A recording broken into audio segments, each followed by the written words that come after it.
রোজ সকালে 1 কাপ করে খাও আর সর্দি কাশিকে দূরে সরাও। তো আজকে আমি আপনাদের হোম রেমেডি এই যে চায়ের মতো দেখতে পাচ্ছ এটা শেয়ার করছি। আর এটা যদি প্রতিদিন রোজ সকালে 1 কাপ করে খেতে পারো তাহলে সর্দি কাশিকে আপনারা ভুলে যাবেন খুব তাড়াতাড়ি। সর্দি কাশির হাত থেকে কিন্তু অনেকটাই রেহাই পাওয়া যাবে। তো এই ঋতু পরিবর্তনের সময় কিন্তু আমাদের প্রায় কম বেশি প্রত্যেকের এরকম সর্দি কাশি লেগেই থাকে, আর বাচ্চাদের তো কোনো কথাই নেই। তো এইরকম তো সর্দি কাশি হতেই থাকে। তো এটা প্রত্যেক দিন যদি রোজ সকালে 1 কাপ করে খেতে পারেন তাহলে অনেকটা রেহাই পাওয়া যায়। আপনাদের সঙ্গে শেয়ার করছি একেবারে ঘরোয়া একটা রেমেডি। তো দেখে নেওয়া যাক আমি এখানে কি কি দিয়ে এটা তৈরি করছি। তো এটা বানানোর জন্য এখানে আমি আদা কুচিয়ে নিয়েছি কিছুটা, আর এখানে নিয়ে নেব দারচিনি, নিয়ে নেব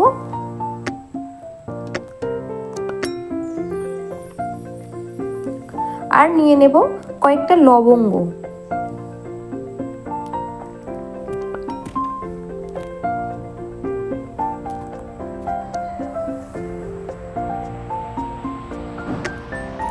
এবারে নিয়ে নেব কয়েকটা তেজপাতা।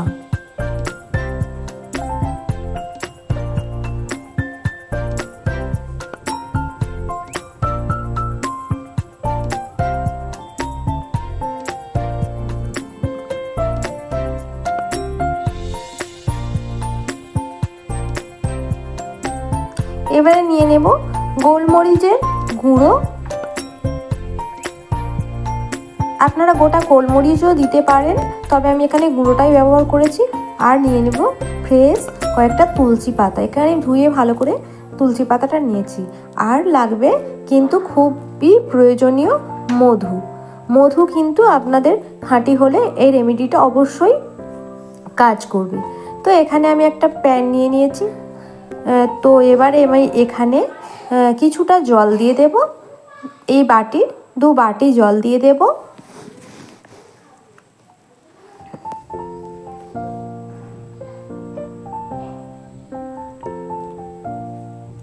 এবার জল যখন গরম হতে থাকবে তখন আমি জলের মধ্যে সমস্ত উপকরণগুলো দিয়ে দেব। আদা কুচনো দিয়ে দেব, আর দিয়ে দেব দারচিনি, যা উপকরণ দেখিয়েছিলাম সব কটাই দিয়ে দেব। তেজপাতা, লবঙ্গ, আর দিয়ে দেব তুলসী পাতা। আপনারা এই রেমেডিটা অবশ্যই ট্রাই করে দেখবেন। সর্দি কাশির হাত থেকে অনেকটাই রেহাই পাবেন। আর বাচ্চাদেরকে এটা প্রত্যেক দিন চায়ের মতো 1 কাপ করে কিন্তু দিলে বাচ্চারা যাদের সর্দি কাশি হয়েছে তারাও কিন্তু অনেকটাই গলা যখন ব্যথা থাকে এই জিনিসটা অনেকটাই উপকার দেখে। আর এখানে আমি যখন ফুটছে তখন গোলমরিচের গুঁড়োটা দিয়ে দিলাম। আর যখন সর্দি কাশি থাকবে না তখনও আপনারা এটা 1 কাপ করে দিতে পারেন, বা ছোট গ্লাসে 1/2 গ্লাস করে দিতে পারেন। দিলে কিন্তু বাচ্চারা এটা খেলে সর্দি কাশি অনেকটাই নিয়ন্ত্রণে রাখে। তো এটা বেশ কিছুক্ষণ ধরে আমরা ফুটিয়ে নেব সমস্ত রকম উপকরণ দিয়ে। আপনারা চাইলে গোটা গোলমরিচও ব্যবহার করতে পারেন, তবে গোটা গোলমরিচটা একটুখানি গুঁড়ো করে নেবেন। তো আমি এখানে গুঁড়ো গোলমরিচ ব্যবহার করেছি। আর এই রেমেডিটা অনেকক্ষণ ফুটতে থাকবে, ফুটে কালারটা পুরো চেঞ্জ হয়ে যাবে, একদম চায়ের মতো কালার চলে আসবে। এটা বেশ কিছুক্ষণ ফুটতে থাকছে। আপনারা চাইলে এটাকে ঢাকাও দিতে পারেন, কিন্তু এটা বেশ যতটা জল দেবেন তার হাফটা হয়ে যাবে। তো আমি আপনাদের সামনে ঢেলেই দেখাচ্ছি, গরমই ঢালছি। আমি দেখতেই পাচ্ছ একদম চায়ের লিকারের মতো কালো হয়ে এসছে জলটা। এবার আমি এই রেমেডিটা তৈরি করব। আর এটা প্রত্যেক দিন সকালবেলা কিন্তু খেতে পারেন 1 কাপ করে, কিন্তু খুবই ভালো একটা রেমেডি।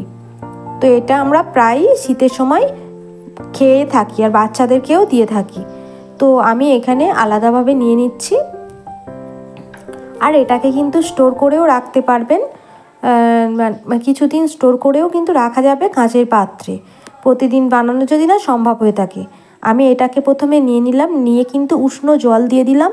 দিয়ে আমি এখানে লেবুর রস দিয়েছি। লেবুর রস বাচ্চাদের যদি না দিতে চান তবে নাও দিলে কোনো ব্যাপার নেই, তবে দিলে ভালো হয়।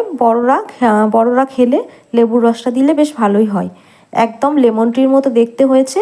এবার আমি মিশিয়ে দেবো এখানে 1 টিস্পুন মতো হানি। এখানে হানিটা মিশিয়ে দিলে কিন্তু খেতে বেশ ভালোই লাগবে, আর সর্দি কাশির জন্য কিন্তু খুবই একটা মধুর উপকার কিন্তু অনেক আছে। তো একেবারে দেখতে পাচ্ছ লেমন টির মতো হয়েছে। আর এটাকে কিন্তু মেশানো একটু উষ্ণ জলের সঙ্গে মিশিয়ে আপনারা খাবেন, তাহলে ভালো লাগবে। কাড়া বেনে গেল। সময়টা এমনই, মানে ফ্যান না চালিয়ে থাকা যায় না, আবার ফ্যান চালালে ঠান্ডা লেগে যায়। তবে এই ঋতুতে আপনারা প্রায় যদি এটা খেয়ে থাকেন তাহলে অনেক উপকারই পাবেন। যদি ভালো লেগে থাকে তাহলে অনেক অনেক অনেক বন্ধুদের মধ্যে শেয়ার করে দেবেন।